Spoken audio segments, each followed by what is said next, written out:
السلام علیکم ورحمۃ اللہ وبرکاتہ۔ سبسکرائب کیجیے F B Asif YouTube channel کو اور بیل آئیکن کو پریس کرنا نہ بھولیں تاکہ ہر نئی ویڈیو کی نوٹیفیکیشن آپ تک پہنچتی رہے۔ السلام علیکم ورحمۃ اللہ وبرکاتہ۔ دو جماعتیں بنانی پڑیں گی تاکہ مقامی لوگوں کے سامنے مقامی کام عملی طور پر آئے۔ مقام کے لوگوں کو ساتھ لے کر، انہیں ساتھ لے کر گشت کرنا، انہیں ساتھ لے کر مسجد کی آبادی کا عمل کرنا، انہیں یہ نہیں کہ یہ تو جماعت کام کرے گی، نہیں، جماعت تو کام لینے کے لیے ہے، اور کام جب لیا جاتا ہے جب نئے لوگوں کو ساتھ لے کر کام کیا جائے۔ یہ کام لینا ہی کام سکھلانا ہے۔ کام کے مذاکرے مت کیجو، بیان نہ کیجو کام کے، یہاں تو بات سمجھائی جا رہی ہے، وہاں کرنے کا میدان ہے، یہاں سمجھنے کی بات ہے۔ ایسا نہ ہو کہ تم جا کر مسجدوں میں لوگوں کو جمع کر کے مذاکرے کرو مسجد کی آبادی کے، نہیں، مذاکروں سے بات سمجھ میں نہیں آئے گی، بات عمل سے سمجھ میں آئے گی۔ اس لیے جہاں جاؤ وہاں کے مقامی لوگوں کو ساتھ لے لو، اور پھر اپنے ساتھی ان کے ساتھ جوڑ کر ملاقاتیں کراؤ۔ ان کے دو ساتھی آپ کے ساتھ آج مسجد میں ہوں، کل باہر کی محنت میں ہوں، تاکہ انہیں معلوم ہو کہ مسجد میں آنے والوں کا کیسے استقبال ہو، کیسے سمجھایا جائے۔ اس طرح ہر جگہ مقامی لوگوں کو ساتھ لے کر مسجد کی آبادی کا عمل ذبح کر کے دکھلانا ہے۔ ہر جگہ سے نقد جماعتیں 4 مہینے کے بعد جم کر ہر جگہ رکھو۔ یہ مت سمجھنا کہ جگہ نہیں ہے، قلوب اللہ کے ہاتھ میں ہے۔ ہمیں ان کے دلوں کو اس کام کی طرف راتوں کی دعاؤں سے اور دن کی محنت سے اس طرف پھیرنا ہے۔ یہ شیطان یہ کہے گا نہیں 3 دن کی بات کر لو بس، ہاں، یہ شیطان کا مشورہ ہوگا۔ یہ آج کل لوگ سمجھتے ہیں کہ یہ حکمت کی بات ہے کہ بھئی تم 3 دن کی بات کرو بس، زیادہ لمبی تشکیل نہ کرو۔ یہ شیطان کا دھوکہ ہے۔ ورنہ صحابہ کی سیرت میں حضور اکرم صلی اللہ علیہ وسلم کی خود اپنی سنت میں یہ بات ہے کہ آپ نے نئے سے نئے آدمی کی تشکیل آخری تشکیل کی ہے۔ واصل بن اسقاء کو آپ نے یہ کہا تھا، ہمارے ساتھ مستقل رہنا چاہتے ہو یا اسلام قبول کے گھر جانا چاہتے ہو؟ یہ ہجرت کی 2 قسمیں ہیں، 2 سطحیں کام کی۔ ایک نئے آدمی کو پورے وقت کے لیے تیار کرنا بھی حدیث میں ہے۔ اس لیے میں نے عرض کیا کہ آپ ہر جہاں جائیں، وہاں الیاس صاحب والے نے جماعت بھیجی تھی کراچی، اس زمانے میں جب کام پوری طرح کام تعارف پر بھی نہیں تھا، اور فرمایا تھا جماعت سے کہ 4 مہینے سے کم کی بات مت کرنا۔ یعنی یہ گھبرا جائے گا، یہ چھوڑ دے گا، یہ انکار کر دے گا، یہ سب وہم ہے، وہم ساتھیوں کے، یہ وہم ہے۔ نہیں، تم اس کو بتاؤ کہ ہمارا کام کیا ہے، ہم کس لیے بھیجے گئے تھے، اس امت کی افضلیت کس میں ہے، صحابہ نے کیا قربانیاں دی ہیں، ہمارے محلے میں اتنے بے نمازی ہیں، ان سب کو نماز پر لانے کے لیے کس محنت کی ضرورت ہے؟ کسی مقصد پر اٹھاؤ۔ صرف دین سیکھنے کی لیے تحریک نہیں ہے، صرف دین سیکھنے کے لیے تیار کرنا نہیں ہے، امت کے لیے تیار کرنا ہے۔ آدمی سوچے گا مجھے نماز آتی ہے، کیوں آپ مجھے نکال رہے ہیں؟ تم اگر دین سیکھنے کی تشکیل کرو گے تو اس کا نکلنا وقتی طور پر ہوگا۔ اگر اس کی ذمہ داری بتاؤ، دعوت اللہ، اس کی ذمہ داری، صحابہ کی نقل حرکت، یہ سمجھاؤ، یہ سمجھے گا میرا کام ہے۔ آدمی تجارت کو اپنا کام سمجھتا ہے، اس کام کو اپنا کام سمجھے گا تو استقامت ہوگی۔ اس طرح 4 مہینے کے بعد جم کر رکھو، 4 مہینے لگائے ہوئے ساتھیوں کو کھلے خرچ کے ساتھ باہر کے ملکوں کے لیے تیار کرو، ہر جگہ جماعت بناؤ۔ جماعت بن جائے تو ان کی جماعت بندی کر کے وہاں کے ذمہ داروں کے حوالے کرو، اس کا تفقد کریں، اور ان کے احوال نظام الدین لکھ کر ان کے لیے ملکوں کے واسطے رخ لیں نظام الدین سے۔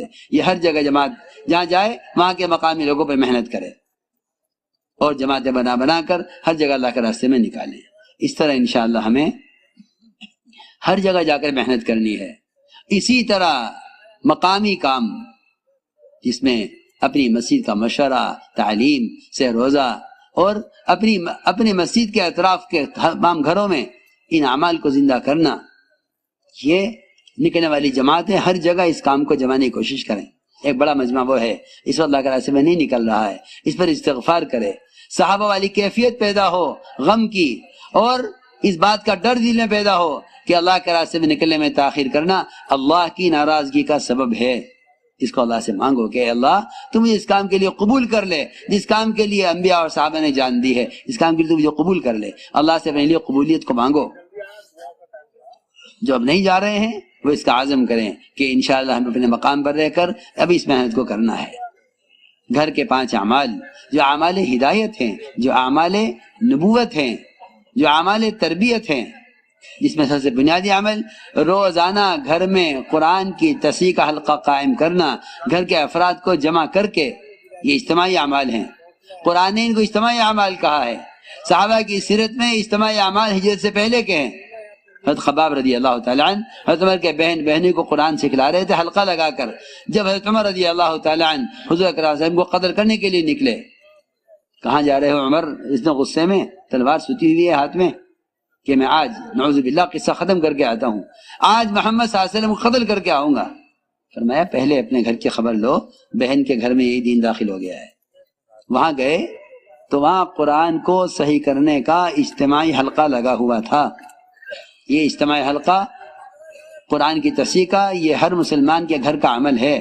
قرآن نے اس کو اس طرح بیان کیا ہے وَاذْكُرْنَا مَا يُتْلَى فِي بُيُوتِكُنَّ مِنْ آيَاتِ اللَّهِ وَالْحِكْمَةِ، کہ عورتوں کو چاہیے اجتماعی طور پر گھروں کے اندر قرآن کے حلقے قائم کریں، اور اس پر عمل بھی ہے جو میں عرض کر رہا ہوں۔ حضرت عمر یہاں داخل ہوئے، یہاں سے حضرت عمر کو ہدایت ملی ہے۔ جو آدمی اس ضد پر تھا کہ اسلام کو مٹا کر رہوں گا، جس کے بارے میں مشہور تھا خطاب کا گدھا ایمان لا سکتا ہے، خطاب کا بیٹا عمر ایمان نہیں لا سکتا، ان کو ہدایت ملی ہے گھر میں قرآن کو صحیح کرنے کے حلقے سے۔ ان اعمال کو ہدایت اور تربیت اور تزکیے کے یقین کے ساتھ کیا جائے۔ دوسرا عمل کتابی تعلیم کا ہے، ایک دن فضائل اعمال مع فضائل صدقات، اور ایک دن اہتمام سے منتخب احادیث سے تعلیم کا اہتمام ہو، پھر انہی احادیث کی روشنی میں 6 صفات کا مذاکرہ ہو، اور اللہ کے راستے میں نکلنے کے لیے عورتوں کو تیار کیا جائے۔ یہ بات سب کے ذہن میں رہے کہ جو اہمیت دعوت اللہ کی مردوں کی ذمہ ہے، خدا کی قسم وہی ذمہ داری عورتوں کی بھی ہے۔ یہ خیال باطل خیال ہے کہ دعوت اللہ کا کام مردوں کا ہے عورتوں کا نہیں ہے، یہ باطل خیال ہے، اس لیے کہ کام امت کے ذمہ ہے۔ اس امت کے خیر امت ہونا ہی اس پر ہے کہ دوسروں کو اعمال ہدایت کی طرف لائیں۔ اس امت کے افضل امت ہونے کے لیے شرط یہی ہے کہ دوسروں کو دعوت دیں۔ قرآن حدیث سے بھرے ہوئے ہیں۔ پھر یہ کہنا کہ عورتوں کے ذمہ نہیں ہے، کیا عورتیں امت سے باہر ہیں؟ کوئی ہے دنیا میں جو ثابت کر دے کہ عورتیں امت سے خارج ہیں؟ عورتیں امت کا، عورت مرد مل کر، بچے مل کر امت ہیں، یہ سب مل کر امت ہیں، امت کے ذمہ کام ہے۔